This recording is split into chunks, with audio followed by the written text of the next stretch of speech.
Olá, sejam bem-vindos a mais uma videoaula do Instituto Monitor sobre incêndios e uso correto de EPCs e EPIs. Tópico a ser abordado nesta aula: equipamentos de proteção coletiva e individual. Agora, você vai assistir uma videoaula sobre EPI e EPC ministrada pelo professor Felipe e compreender a importância da utilização destes equipamentos. Vamos lá? Olá, seja bem-vindo a mais uma videoaula do Instituto Monitor. O nosso assunto de hoje é EPIs e EPCs.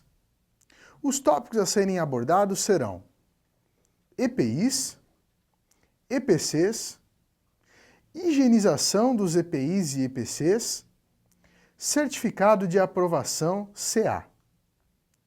Ao término desta aula, você deverá ser capaz de conhecer os EPIs mais utilizados, conhecer os EPCs mais utilizados, conhecer a maneira como higienizar os equipamentos de proteção e identificar o certificado de aprovação dos equipamentos de proteção. Vamos iniciar falando sobre os EPIs. EPI é uma sigla para Equipamento de Proteção Individual. É um dever de todo trabalhador utilizar os EPIs, assim como é um dever do empregador fornecer os EPIs de maneira gratuita ao trabalhador. Os EPIs são muito importantes para a proteção da integridade física e da saúde do trabalhador. Portanto, é primordial o seu uso. Mesmo em situações onde não haja perigo aparente, você deve utilizar o EPI, pois pode acontecer um acidente inesperado e então você estará protegido a alguns riscos. Por exemplo, o capacete que eu estou utilizando é muito importante para a proteção individual. Eu posso estar num ambiente onde não haja nenhum risco, mas pode acontecer de maneira inesperada que algo caia. Se isso cai na minha cabeça, certamente com o meu capacete eu estarei mais protegido deste acidente. Vamos então falar agora dos EPCs, que são os equipamentos de proteção coletiva. Bom, sempre que nós pensarmos em trabalhos que estejam ocorrendo onde circulam pessoas, além daquele trabalhador, outras pessoas circulem por este local, nós vamos precisar fazer uso dos EPCs. Os EPCs são equipamentos normalmente de sinalização. Então esses equipamentos podem ser cones, fitas zebradas, as correntes em ABS, esse tipo de equipamento que possa isolar uma área a fim de que pessoas inadvertidas acessem aquela região, aquele local e possam sofrer algum acidente, ou até mesmo atrapalhar e até criar um acidente para o trabalhador que esteja ali. Imaginem, por exemplo, que um trabalhador esteja fazendo um trabalho em um poste. E ali ele precisa de uma escada para acessar esse poste. O ideal é que ele faça uma sinalização da área, impedindo que as pessoas acessem aquele local e de repente derrubem a escada. Ou então, o trabalhador esteja fazendo alguma manutenção, algum reparo em um local, e naquele reparo ele esteja cortando fios ou serrando algum material, de maneira que algum resíduo possa escapar ali daquela região e possa atingir uma pessoa. Então, fazendo uma sinalização do local, as pessoas serão advertidas e não passarão perto daquela região para não acontecer algum acidente. Existem também as placas de identificação, muito importantes.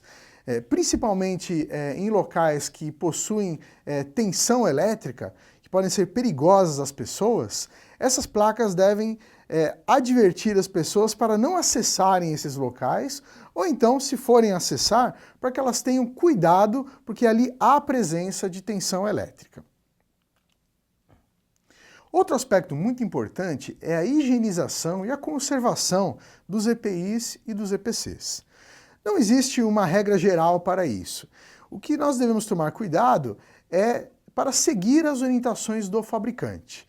Então, como os EPIs e os EPCs são diversos, às vezes cada um com um tipo de material, então nós precisamos verificar com o fabricante quais são as orientações para a higienização.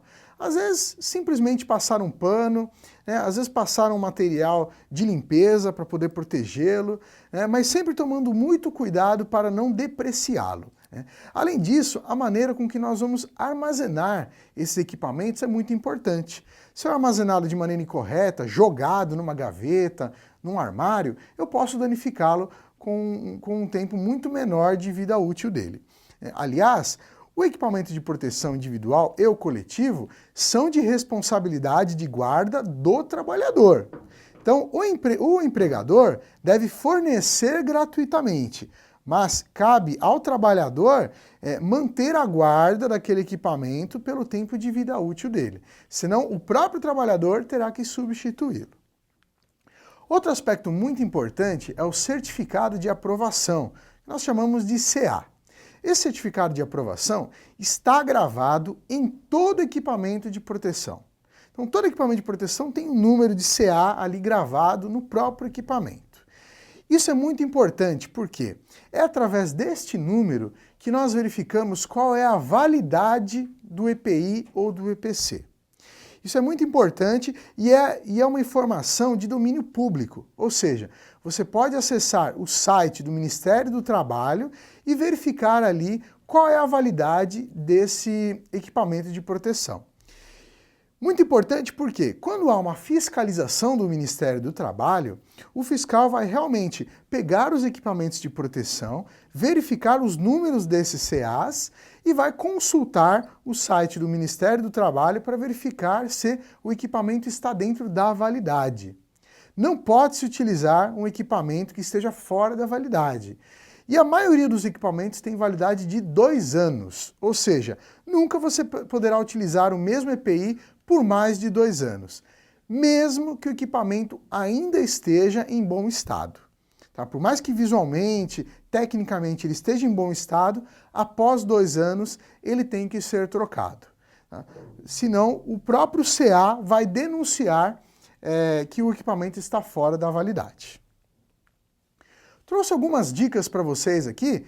Como dicas de cinema, estou deixando aqui um vídeo de um técnico de segurança do trabalho lá de Pernambuco que fala mais características sobre equipamentos de proteção individual e equipamentos de proteção coletiva.